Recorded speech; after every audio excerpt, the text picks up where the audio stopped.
Hello, good evening, everybody. Welcome to our Tech Tuesday. And I'm finishing up my little session on that very important vitamin known as vitamin S. And the S stands for sleep. And we've learned how, over the last couple of weeks, how important sleep is to our general health and well-being, and how dangerous it can be if you don't have sufficient sleep. Because while you might not miss it the first night, and you possibly wouldn't miss it the second night, it will catch up to you at some stage. And we've spoken about things like fatal fatigue, where airline pilots go to sleep while landing. We know that drivers go to sleep behind the wheel of a car, and there are countless accidents. And we don't know how many of them are actually sleep related, but I can probably say that more than 50% are. And if it's not just sleep, it's certainly lack of focus. And lack of focus comes about because of lack of sleep. So it's a whole big vicious cycle. And that's just the accidents. We've even mentioned about the health aspects as well, because it will affect your health too. So let me share my screen. And these goodies. And this. So the very important vitamin called vitamin S, which is the importance of sleep. Now, what do we need to, we've learned about what we need to do to get a good sleep. Now, what do we need to avoid in order for us to get a good sleep? So aiming for high intake of sleep-promoting foods isn't necessarily enough to get better sleep. I don't know about you guys up further inland, but it's a little warm over here at the coast at the moment with some significantly higher humidity. And if you do not have an air conditioner in your house, like myself, getting to sleep can be quite a challenge. Now, I'm fortunate in that I actually enjoy the heat, and much to my wife's disgust, I sleep underneath a feather duvet year round. She's got two fans going, I'm sleeping under a feather duvet, and yeah. But I find that sometimes the fan noise can disrupt my sleep. I'm not worried about the heat, but the noise. But in my wife's case, because it's too hot, she's not sleeping well. And it's also a problem. So it's also important to avoid certain foods that could be bad for sleep. And here are some of the main culprits. Saturated fats, such as that in burgers and fries and processed foods, could lead to less slow wave sleep, which is considered the most restorative sleep. In other words, your junk foods, because your body's got to, especially if you're having a late midnight snack. If you look at the younger people these days, they are often out having parties and they're wanting to go and have food at 9, 10, 11 o'clock at night. We've got a certain burger joint not too far away from us over here. It's got the little golden arches. I'm not a big fan of them, but they're open 24/7. And it's quite surprising the number of people that are coming through there at 2, 3 o'clock in the morning trying to get food. They are not going to be sleeping very well. And sadly enough, those are the people who probably need the most beneficial sleep. Refined carbohydrates, such as those in white bread and pasta, are metabolized quickly. If you eat these foods for dinner, they can result in waking up from hunger. Alcohol disrupts sleep quality. Although the sedative effects of alcohol can initially make it easier to fall asleep, it disrupts the sleep patterns by shortening the amount of REM, or rapid eye movement, sleep in the first part of the night. And this leads to more night awakenings. Not to mention the fact that you probably have to wake up in the middle of the night to take a hike down the passage.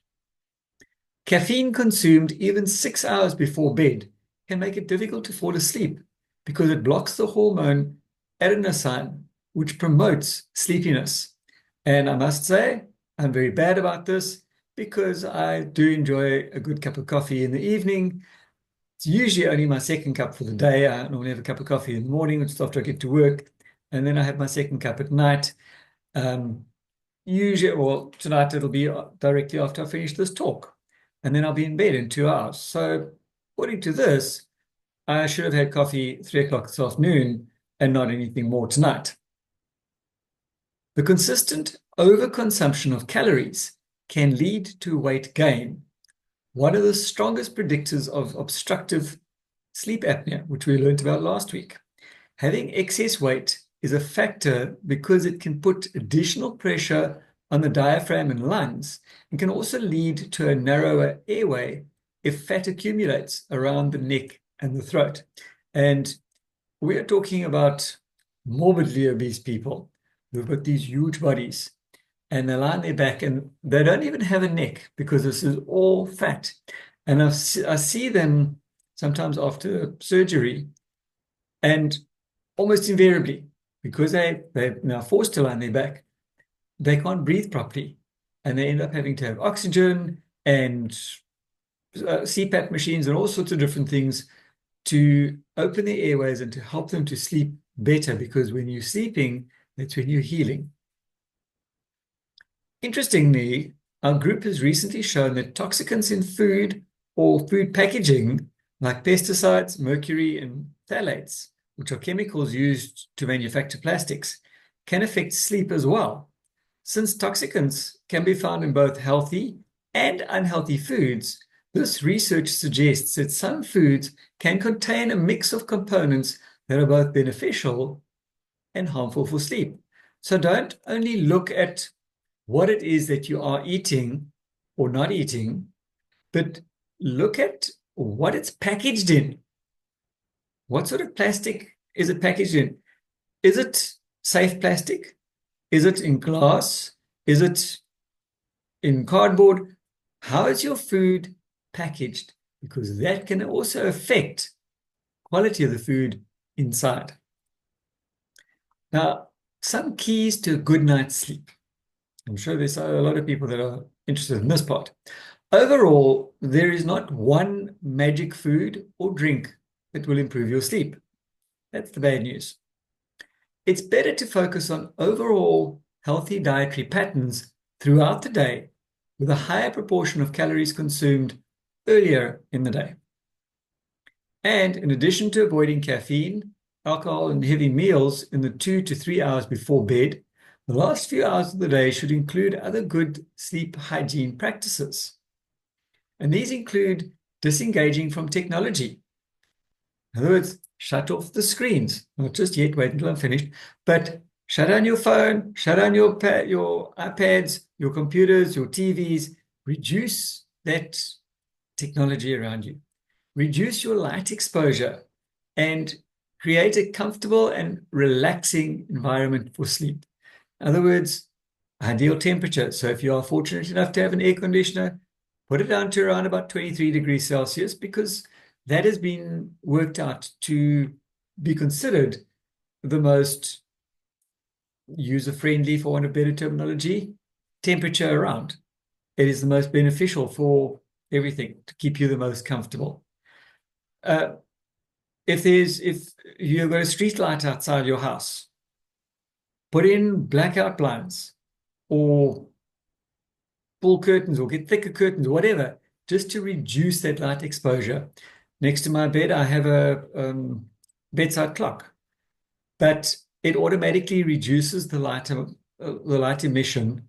And I've also got it turned away from my face so that I don't have that, even though it's very, very dull blue light, it's not there in my eyes that can irritate.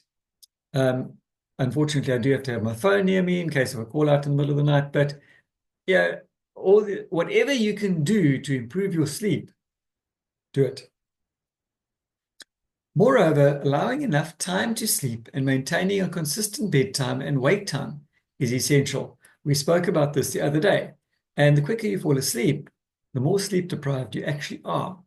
So you need to not be in a hurry to go to sleep, but you also don't want to be lying there tossing and turning for 2 to 3 hours at a time, and eventually having to count sheep and divide their legs by 6, and all those fun things that one does in order to settle the brain and get a good night's sleep.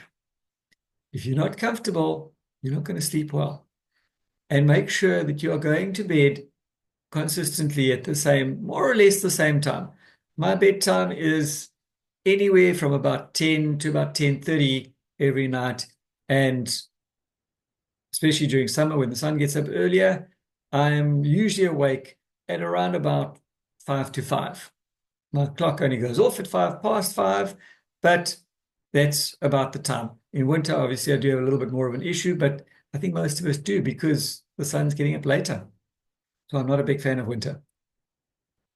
Now, what are some supplements that could help you sleep? We're not talking medication. We're talking simple supplements. Magnesium is a big one, and this may improve your sleep by helping to calm you and relieve anxiety and depression. Now, when our magnesium was first launched, I was really keen to get it because I knew it was very good for energy production. So got it, started taking it, works like a bomb. I have a magnesium tablet about half an hour, 40 minutes before I go do my park run every week. And I found that it had made a huge difference as far as my stamina is concerned and my energy levels are concerned. Because by the time that it kicks in, I'm about not quite halfway through my run. So just when my energy is starting to lag, that's when my magnesium kicks in and I finish strong. CoQ10 is another one that I use for that as well, but that is another talk altogether. So magnesium is great for energy. And then Dr. Eddie Nambasi, I was chatting to him the one day, and he said, take it at night. And I looked at him and I went, are you sure? Because I use it for energy. He said, take it at night. Well, since then, I take 2 CalMag and 1 magnesium every night. I cannot describe how my sleep has improved since then. And it's not that I was sleeping badly before. It's just I now seem to have a lot more sound, not snoring, but sound, restful sleep just by adding that extra magnesium tablet every night. CalMag is another one. Calcium is directly related to your cycles of sleep. In one study published in the European Neurology Journal, researchers found that calcium levels in the body are higher during some of the deepest levels of sleep, such as the REM phase. And the study concluded that disturbances in sleep, especially the absence of REM, deep sleep, or disturbed REM sleep, are related to a calcium deficiency. Restoration to the normal course of sleep was achieved following the normalization of the blood calcium level. And Dr. William Sears writes, calcium helps the brain use the amino acid tryptophan to manufacture the sleep-inducing substance melatonin. And this explains why dairy products, which contain both tryptophan and calcium, are one of the top sleep-inducing foods. There's that myth, old wives' tale, however you like to describe it, that says if your child isn't sleeping well, give them a glass of lukewarm milk with some honey in it. I can't say personally that this works or not because I've never tried it. But looking at what this information is saying, it makes perfect sense because now you've got your calcium and your amino acids from the milk and your good fats.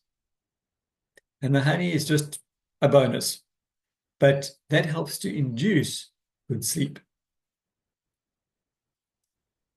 Omega-3 is the next thing. And in some older studies, low levels of omega-3 fatty acids were also associated with sleep problems in children and obstructive sleep apnea in adults. Additionally, low levels of DHA are linked to lower levels of the hormone melatonin in some animal studies, which helps you fall asleep. However, further research in humans is needed. Studies in both children and adults also suggest that supplementing with omega-3 may improve certain aspects of sleep, and could protect against sleep disturbances. I will say I have not tried this myself yet, although I have taken omega-3s at night occasionally. I really can't say if it's made a difference either way, because in general, I am fortunate in that I don't usually have a sleep problem. But I do know that John Miller from our SAB has advised as well that if people complain that they get that fishy echo from the omegas, that they take it at night instead of during the day or with a meal. And he says then you either don't have the problem, or at the very least you don't notice it. And looking at this, I would say bonus is you'd have a really good sleep at the same time. Resveratrol is another one, and it is an antioxidant-like compound found in red wine, berries, and peanuts. Much of the human research has used supplements that contain high levels of resveratrol, and we will find resveratrol in our flavonoid complex, and if you're in the States, in a product called Tray. We do not have that here in South Africa. It is a drink. It is an antioxidant drink with very high levels of resveratrol in it. But if you're looking for that as well, and you're not into having a glass of red wine as a nightcap, you can get it from your flavonoid complex. Zinc is another one, which is vital for many aspects of health and has been associated with a variety of benefits. Zinc may reduce the duration of cold symptoms, support blood sugar management, improve severe and inflammatory acne, decrease heart disease risk, and slow the progression of macular degeneration. I really enjoy my zinc. I have it every day. In fact, I have 2 every single day. And the rare occasion that I get a cold or a flu, I found that taking zinc together with vitamin C works like an absolute nuclear bomb to get rid of it. So anytime I start to feel the symptoms, the burning nose, the runny nose, the sneezing, all those nasty little symptoms, I'll take 2 vitamin C, 2 zinc, and I'm good for probably about another 3 to 4 hours. And as soon as I still feel the symptoms coming on, I'll whack it again. And usually in between 3 to 5 days maximum, that cold or flu is history. I do not have any sign of or symptom whatsoever by taking that. So zinc for me works really well. And because of the environment that I work in, I'm in the hospital area, and I obviously see patients in my rooms as well. So I'm exposed to all sorts of weird and wonderful things. I want my immune system as strong as possible. So zinc and vitamin C is an absolute must for me on a daily basis. And that is the end of my talk about sleep. Does anybody have any questions or comments before I mute